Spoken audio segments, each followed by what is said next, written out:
Welcome in, everybody, to a deep dive that, well, I gotta say, I'm pretty pumped for this one. We're gonna be diving into the life of Nikola Tesla.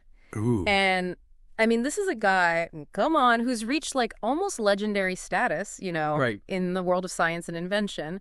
So we've got his biography as our guide today. And our mission is to kind of go beyond, like, the usual Tesla coil stuff. Like, we all know about that. But I want to get into, like, the lesser-known parts of this guy's life and really try to understand, like, what made his work so groundbreaking. Yeah, I think you hit the nail on the head when you said legendary.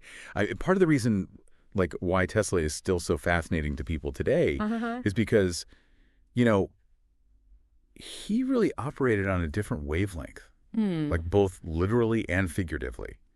I mean, we were talking about a guy whose life wasn't just about, equations and inventions. It was about ambition. It was about these huge rivalries and, just this constant struggle to bring these radical visions to a world that wasn't, to be honest, always ready for them. All right, so let's rewind all the way back to the beginning. Okay. Because I always find it fascinating to think about, like, the time period someone was born into. Sure. And with Tesla, he's born in 1856, right at this time when the world is on the verge of, like, this huge technological explosion. Right on the cusp. It's like he was destined to play a major role in this transformation that was about to happen. Almost like he was born right at the right time. Yeah, exactly. To ride that wave of change. But the other thing I think is interesting is his upbringing. It's not exactly your typical, like, inventor origin story, is it? Not at all. You've got his father, who's a Serbian Orthodox priest. Okay. And he instills in Tesla this strong sense of discipline and faith. But then you've got his mother, Right. who is a brilliant inventor in her own right. Yeah. And she really fosters his curiosity, his natural knack for problem solving. So it's like this unique blend of influences, this spirituality, but also this very practical, hands-on approach to things that really shaped Tesla's whole worldview, I think. It's interesting you say that because it makes me think about how much he was pushing the limits of what was possible. But he also had this deep, almost spiritual connection to his work. Yeah, absolutely. And then you've got this other thing we always hear about, his photographic memory. Right. I mean, talk about a superpower. This guy could visualize complex machinery in 3D. It's almost like he could see right through it. Yeah, and it's documented everywhere. People talked about this all the time. It's almost like he could see the future of technology, like he could see what it was going to be. His mind just worked so differently. I mean, he could run these whole experiments in his head. Wow. Spot flaws in a design before he even put pen to paper. Jeez. It's like his imagination was a laboratory in itself. So crazy. But, it wasn't just a natural gift either. Yeah. This guy was incredibly disciplined. Right. I mean, he pushed himself relentlessly, working late into the night, all driven by this burning desire to, like, really unlock the universe's secrets. That's the thing that always gets me. We talk about the genius, but like you said, he put in the work. He did the hard yards. Yeah, 100%. Now, early education, though, it wasn't exactly smooth sailing for him, was it? He studies at the Technical University of Graz. Even goes to the University of Prague, but never actually finishes a degree. Yeah, it's funny. That surprises a lot of people when they hear that. Tesla was a total learning machine, but he just, I don't know, he clashed with that really structured academic world. Yeah, I can kind of see that. His mind was already off to the races, thinking about things that were just, I don't know, beyond what his professors were talking about. Yeah, like he was already on another level. But this unconventional path, it didn't hold him back. I mean, look at his time at the Central Telephone Exchange in Budapest. Right. That's where things start to change. People start to see his talent for innovation, this ability to see solutions that no one else could see. Yeah, like he was seeing around corners. Exactly. And that brings us to 1884. He arrives in New York City. The Big Apple. What was it about America that was so alluring to him? I mean, back then, America was like the land of opportunity. Yeah, everyone was going there. Especially for inventors. It was booming. And Tesla knew this was the place to be if he wanted to make a real impact. I mean, he gets there with basically nothing, just this dream and a letter of recommendation. But this letter is to the biggest name in electricity at the time. Okay, who are we talking about? Thomas Edison. Ooh, okay. And this meeting, well, it wasn't exactly the warm welcome that Tesla was maybe hoping for. This is the clash of the titans, right? This is it. Edison, the champion of direct current, DC. Versus Tesla, who's putting all his faith in alternating current, AC. It's like a story straight out of Shakespeare. You know, these two giants of electricity. Locked in a battle. That would shake the future of how we power the world. Yeah, the stakes are high. It's not just about science, though, right? It's about personalities, egos, the whole thing. Okay, so unpack that a little bit. What do you mean? Well, Edison, he was a sharp businessman. Right. Deeply, and I mean deeply, invested in his DC empire. This is what he built his name on, his fortune. Everything. Everything. Okay, so Tesla walks in basically saying, hey, your system's going to be obsolete. Pretty much. I can't imagine that went over well. Let's just say the tension was pretty thick. Yeah. You know, Tesla was confident, maybe even a little arrogant at that point, in his belief that AC was just flat out better. Okay. He tells Edison he can improve his DC generators, and you know what? He does. But then Edison goes back on his word. He doesn't give Tesla the reward he promised him. Wow, so shady. Total betrayal, and it just fueled Tesla's ambition even more. From that point on, the rivalry was set. Okay, now I'm starting to see why they call it the War of Currents. Oh, yeah. This wasn't just some friendly scientific debate. Not even close. But before we get into that whole battle, can I admit something? Sure. I think my understanding of the actual, difference between AC and DC is kind of fuzzy. Okay, I can explain. Could you clear that up for me? And, probably for some of our listeners, too. All right, so picture this. DC, it's like a one-way street. Okay. Great for short distances, but try setting it over long stretches. It's like pushing something heavy uphill the whole way. You lose a lot of energy. You got it. Now, AC is like a wave. Okay. Constantly shifting direction back and forth. This means it can travel way farther without losing as much energy. So it's more efficient. Way more efficient, especially for powering, entire cities. So DC is like trying to power a whole city with a bunch of tiny batteries. That's one way to put it. And AC is more like harnessing the power of the ocean. Yeah, capturing these huge natural forces. Gotcha. But I mean, Edison wasn't just going to let his whole DC empire crumble without a fight, right? What was his strategy in this war? So Edison, he knew AC was a threat. Yeah. And he started playing dirty. Publicly electrocuting animals with AC, trying to make people terrified of it. Gee. He even went as far as electrocuting an elephant. This horrific spectacle, just to scare people. It's crazy how, even in the world of science, things can get so, dark. It's a reminder that progress isn't always pretty. Definitely. And there are always going to be people who are threatened by change. Right. So you've got Edison clinging to DC, Tesla pushing his revolutionary AC system, and then a new player enters the game. That's right. Enter George Westinghouse. Okay, tell me about him. He sees the potential of Tesla's AC system, the elegance, the efficiency, and he becomes Tesla's champion in this war.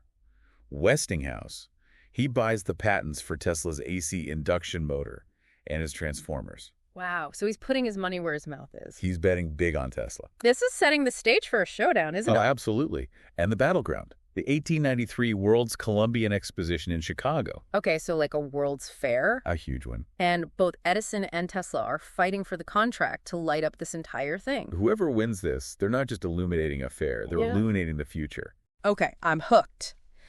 What happens next? Who wins this electric duel? What happens at the Chicago World's Fair?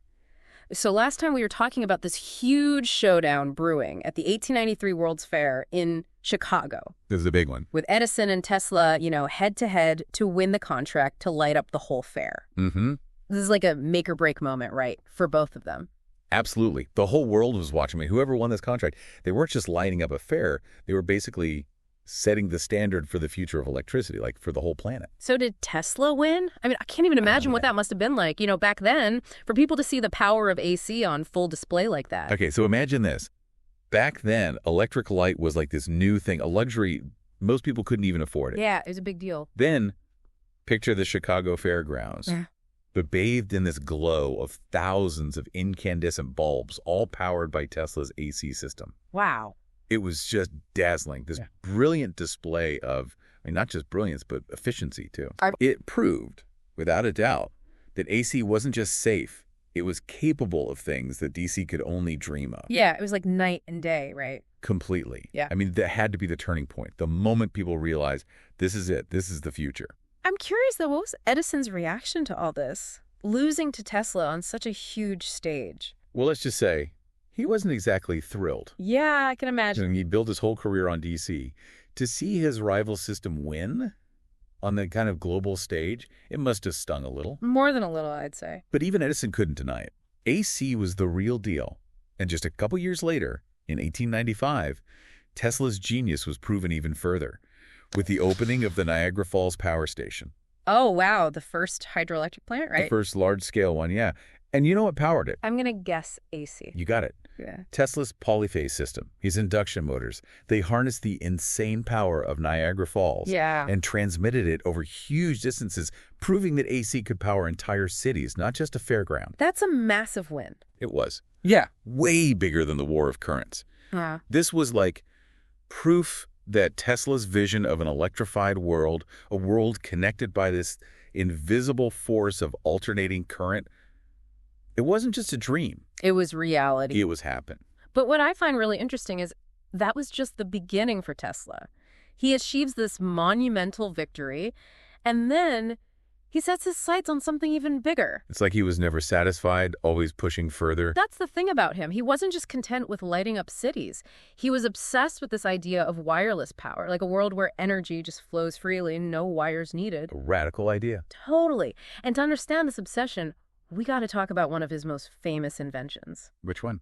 The Tesla coil. Ah, the Tesla coil. The one everyone's seeing, those crazy pictures of giant sparks flying through the air. It looks like something out of a Frankenstein movie. Right, but it's way more than just a visual spectacle. Oh, I'm sure. So what is it? What does it actually do? Okay, so the Tesla coil, patented in 1891, is this masterpiece of electrical engineering. It works on this principle called resonance. Okay. Which means you tune a circuit to a specific frequency, and this allows it to amplify electrical energy to crazy levels. Like a tuning fork. Kind of. Yeah. It's more like, imagine pushing a swing. Okay. If you time your pushes right, even small pushes can make the swing go super high. Gotcha. Tesla's doing the same thing with electricity. Creating these huge discharges of energy. Exactly. But he wasn't just trying to create a fancy light show. He believed the Tesla coil could transmit power wirelessly. So like powering your house without plugging anything in. Exactly. Imagine that. Energy just flowing through the air itself. That sounds straight out of science fiction. But he actually tried to build this, right? He did, with the Wardenclyffe Tower. That massive tower on Long Island. That's the one. Built in 1901, it wasn't just some experiment. This was supposed to be the first step in this global wireless power network. The audacity of that vision to power the whole world without wires, it's just mind-blowing. I'm trying to picture this thing beaming energy across continents. But what happened? Why didn't it work? Well, there are a lot of challenges, technical and financial. Yeah, makes sense. The science of wireless power transmission, it was brand new, and the technology just wasn't there yet. Like he was too far ahead of his time. Way ahead. Right. And the money, it eventually dried up. Imagine pouring your life, your savings into this project. Yeah. And the world just isn't ready for it. That's heartbreaking. It is. But it makes you wonder, what if he had succeeded? How different would our world be? I know, right?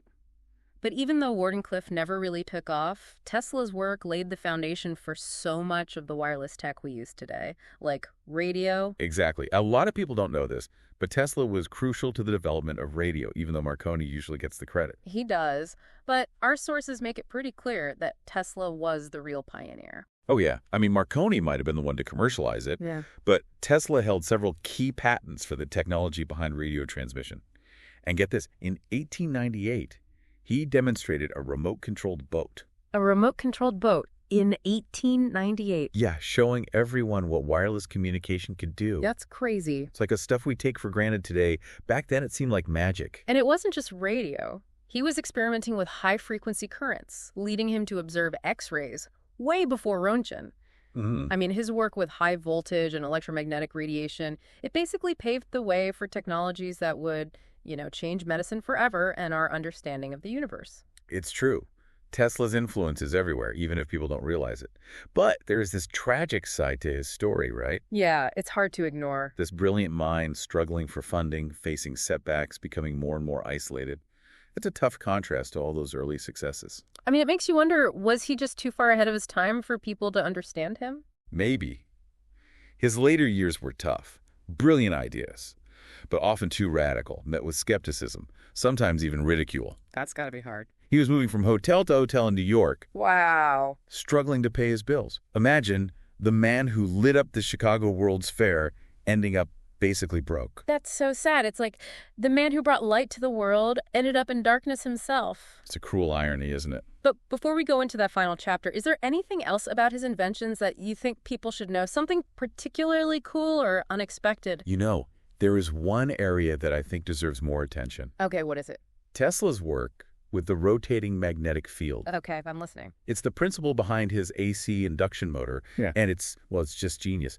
Imagine creating motion using nothing but magnetism. Wait, what? How does that even work? Okay, so last time we were talking about Tesla and this rotating magnetic field, and you were saying it's like the key to his AC induction motor. It is, and it's pretty mind-blowing when you think about it. Basically, Tesla figured out how to create this rotating magnetic field using alternating currents. So this rotating field, it interacts with a rotor and makes it spin. But here's the crazy part.